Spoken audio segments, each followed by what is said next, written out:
We believe that the restoration of the Jewish people to the promised land of Israel is the beginning of ultimate redemption.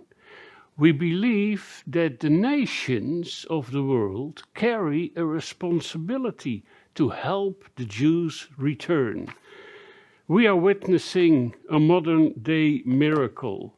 We see the return of the Jewish people already for over 100 years back to the promised land of Israel, as the Lord has promised. There are many, many texts in the Bible that speak about how the Jews will be dispersed all over the world, among the nations, but that one day they would come back to the land of Israel. Do not be afraid, says God to Israel, for I am with you. I will bring your children from the east and gather you from the west. I will say to the north, give them up, and to the south, do not hold them back. Bring my sons from afar and my daughters from the ends of the earth, everyone who's called by my name, whom I created for my glory, whom I formed and made. Well, this is wonderful. Of course, when you hear north, south, east, west in the Bible, you have to put your feet in Israel, in Jerusalem. And then look on the map of the world to the east and the west and the north and the south, because the Bible originated there in Israel. And now God says, I will bring your children from the east. So the return of the Jewish people to the promised land is not just a decision of the United Nations in 1947 and 1948. It's God in action. He says, I will bring your children from the east. I will gather you from the west. The east, of course, on the map of the world is first the Middle East and then the Far East, the Arab nations first. And in the 50s of the previous century, we saw how they almost fled from the Arab countries to Israel, but also the Far East, India, China, Japan, Australia, New Zealand, from the east.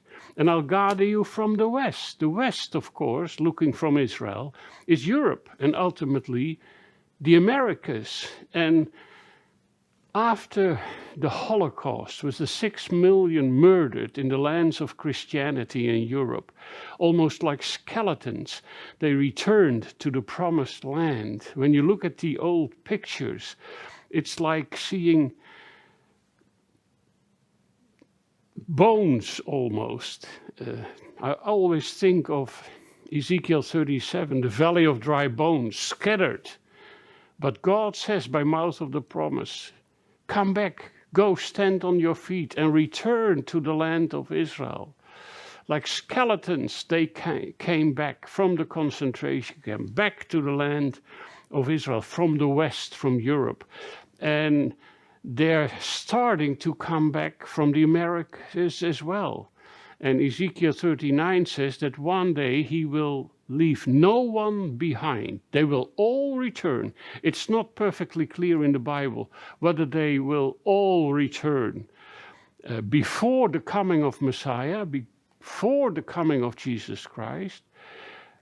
It could be that they, of course, come back before the coming. We see it happen today.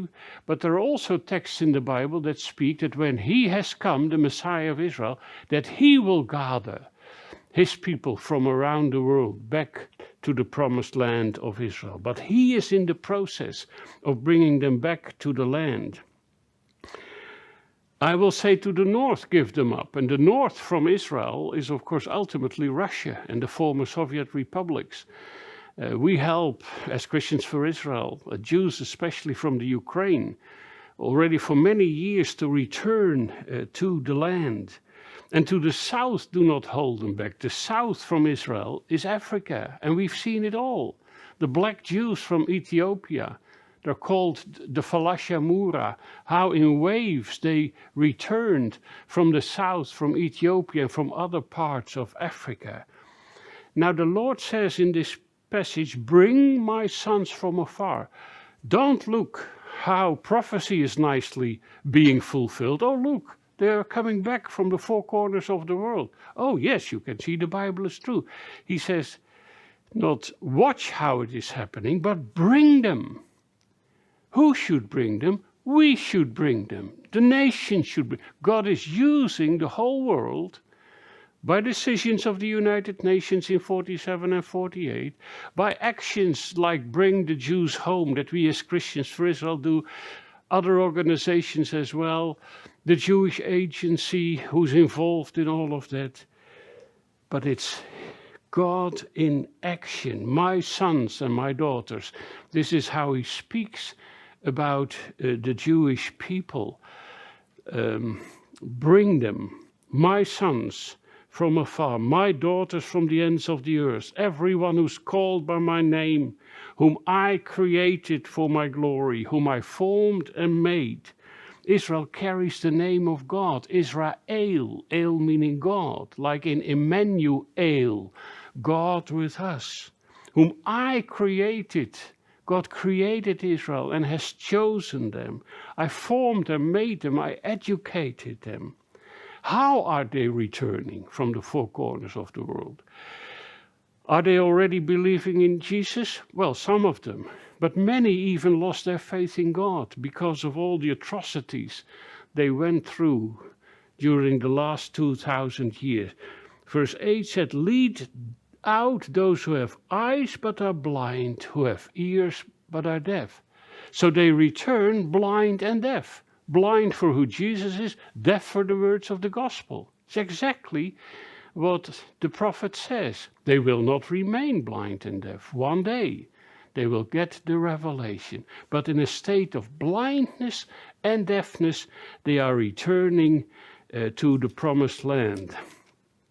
Let me quote another beautiful verse from Jeremiah 32. Because this is so dear to God's heart. It's the only place where you hear about the heart and soul of God. It says this in Jeremiah 32, verse 41, I will rejoice in doing them good, and I will assuredly plant them in this land with all my heart and soul. If God's heart and soul is in this process, should not our heart and soul be in it as well?